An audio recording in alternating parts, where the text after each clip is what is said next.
Hi hello ನಮಸ್ಕಾರ ಎಲ್ಲರಿಗೂ. ನಾನೇ ನಮ್ಮ Ramanipriya. Welcome to Sai star Ramanipriya YouTube channel. ಇವತ್ತು ನಾವೆಲ್ಲಿ ಹೋಗಿದ್ದೀರಂದರೆ ಹಲ್ಸೂರಲ್ಲಿರೋ ಶ್ರೀ ಸುಬ್ರಹ್ಮಣ್ಯ ಸ್ವಾಮಿ ಟೆಂಪಲ್ ಅಂತ. ತುಂಬಾ ಚೆನ್ನಾಗಿತ್ತು. ಎಲ್ಲೂ ಹೋಗಿಲ್ವಲ್ಲ ತುಂಬ ದಿವಸ ನಂತರ, ಅದಕ್ಕೆ ಇವತ್ತು ಹೋಗಿ ದೇವಸ್ಥಾನಕ್ಕೆ ವಿಸಿಟ್ ಮಾಡ್ಕೊಂಬಂದ್ರಿ. ದೇವಸ್ಥಾನ ಹೆಂಗಿತ್ತು, ಎಲ್ಲಿದೆ, ಏನು ಡೀಟೇಲ್ಸ್ ಎಲ್ಲ ನಿಮ್ಗೆ ಹೇಳ್ತೀನಿ. ಬಟ್ ಟೈಮಿಂಗ್ಸು ಎಲ್ಲನೂ ನಿಮ್ಗೆ ಹೇಳ್ತೀನಿ. ಬನ್ನಿ ವಿಡಿಯೋ ಒಳಗಡೆ ಹೋಗಿ ನೋಡೋಣ. ಫೈನಲಿ ದೇವಸ್ಥಾನ ಎಂಟ್ರಿ ಆದ್ರಿ. ದೇವಸ್ಥಾನ ಮುಂದೆ ಪೂಜೆ ಸಾಮಾನುಗಳೆಲ್ಲ ಮಾಡ್ತಾಯಿರ್ತಾರೆ. ಪೂಜೆ ಸಾಮಾನೆಲ್ಲ ತೊಗೊಂಡು ಪಾರ್ಕಿಂಗ್ ಎಲ್ಲ ಇಲ್ಲೇ ಇದೆ. Car parking, two wheeler parking ಎಲ್ಲ ಇದೆ. ಮುಂದೇನೂ ಇದೆ, ಹಿಂದೇನೂ ಇದೆ. ನಿಮಗೆ ಜಾಗ ಪಾರ್ಕಿಂಗ್ ಮಾಡ್ಬೋದು. ನೋಡಿ, ಇಲ್ಲಿ ದೇವಸ್ಥಾನ ಟೈಮಿಂಗ್ಸ್ ಇಲ್ಲಿದೆ. ನಾರ್ಮಲ್ ಡೇಸಲ್ಲಿ ದೇವಸ್ಥಾನ ಎಷ್ಟು ಗಂಟೆಗೆ ಓಪನ್ ಆಗುತ್ತೆ, ಮತ್ತು ಸ್ಪೆಷಲ್ ಡೇಸ್ ಇದ್ದಾಗ ನಾರ್ಮಲಿ ತುಂಬ ಹೊತ್ತು ಓಪನ್ ಇರುತ್ತೆ. ಫಸ್ಟು ನೀವು ಎಂಟ್ರಿ ಆಗಿದ್ದೆ ಗರ್ಭಗುಡಿ ಹಿಂದೆ ಇದೆ. ಇದು ಗರ್ಭಗುಡಿ ಹಿಂದೆ ಫಸ್ಟ್ ಎಂಟ್ರಿ ಆಗಿದೆ. ನಮ್ಮ ಗರ್ಭಗುಡಿ ಹಿಂದೆನೇ ಕಾಣಿಸುತ್ತೆ. ಅಲ್ಲಿ ಒಂದು ಮುರುಘರ ಸ್ಟ್ಯಾಚು ಇಕ್ಕಿ ದೀಪ ಅಣಿಸಿದ್ರು. ಅದಾದಮೇಲೆ ಇಲ್ಲಿ ಫುಲ್ಲು ಮರಗಳೆಲ್ಲ ಇದೆ.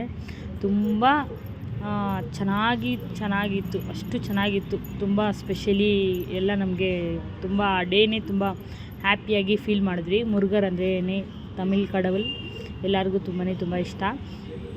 ನೋಡಿರಿ, ಇಲ್ಲಿ ಸಿಲ್ವರ್ ತೇರೆಲ್ಲ ಇತ್ತಂತೆ. ನಾವು ಇದ್ದಾಗ ಅದು ಕ್ಲೋಸ್ ಆಗಿತ್ತು. ಆ್ಯಕ್ಚುಲಿ ಫೆಸ್ಟಿವಲ್ ಟೈಮಲ್ಲಿ ಓಪನ್ ಆಗುತ್ತೆ. ನಂಗೆ ಗೊತ್ತಿರೋಂಗೆ ಇಲ್ಲಿ ಜಾತ್ರೆ ಬಂದು ಮೇ 22nd 25th ಇದೆ ಅನಿಸುತ್ತೆ ಜಾತ್ರೆ.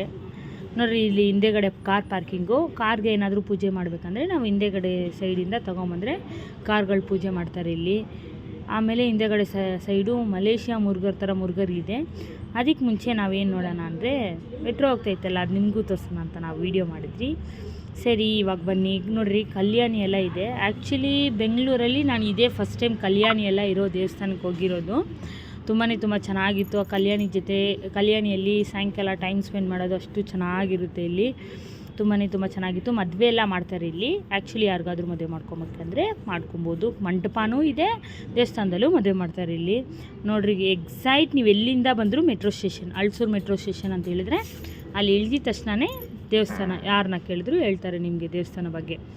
ನೋಡಿರಿ, ಮಲೇಷಿಯಾ ಮುರುಘರ್ ಎಷ್ಟು ಚೆನ್ನಾಗಿ ಕಾಣಿಸ್ತಾ ಇದ್ದಾರೆ ಅಂದರೆ ಅಷ್ಟು ಸೂಪರಾಗಿ ಸಖತ್ತಾಗಿ ಕಾಣಿಸ್ತಾ ಇದ್ದಾರೆ ಮಲೇಷಿಯಾ ಮುರುಘರು.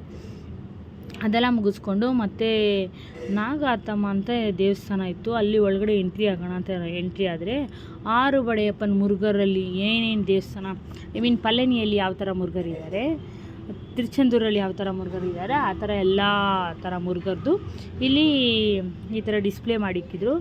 ತುಂಬ ಚೆನ್ನಾಗಿತ್ತು. ಹೋಗಿ ಎಕ್ಸ್ಪೀರಿಯೆನ್ಸ್ ಮಾಡಿ ಎಲ್ಲರೂ. ಮತ್ತು ನಮಗೆ ಏನಾದರೂ ಬೇಜಾರಾಯಿತು, ಟೈಮ್ ತುಂಬ ಹೊತ್ತು ಕಳಿಬೇಕಂದ್ರೆ ಅಲ್ಲಿ ಆರಾಮಾಗಿ ಹೋಗ್ಬೋದು, ಚೆನ್ನಾಗಿ ಎಂಜಾಯ್ ಮಾಡ್ಕೊಂಬರ್ಬೋದು.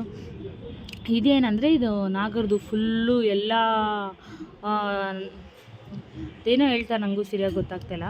ಸಾರಿ, ನಾಗ ದೋಷಗಳೆಲ್ಲ ಇರುತ್ತಲ್ಲ, ಮದುವೆ ಆಗದೆ ಇರೋರು, ಮಕ್ಕಳು ಆಗದೆ ಇರೋರು ಇಲ್ಲೋದ್ರೆ ಎಲ್ಲ ದೋಷಗಳು ಈ ದೇವಸ್ಥಾನ ಒಳಗಡೆ ಎಂಟ್ರಿಯಾಗಿ ಇಲ್ಲೋದ್ರೆ ಎಲ್ಲನೂ ಒಳ್ಳೆಯದಾಗುತ್ತಂತೆ. Thank you for watching.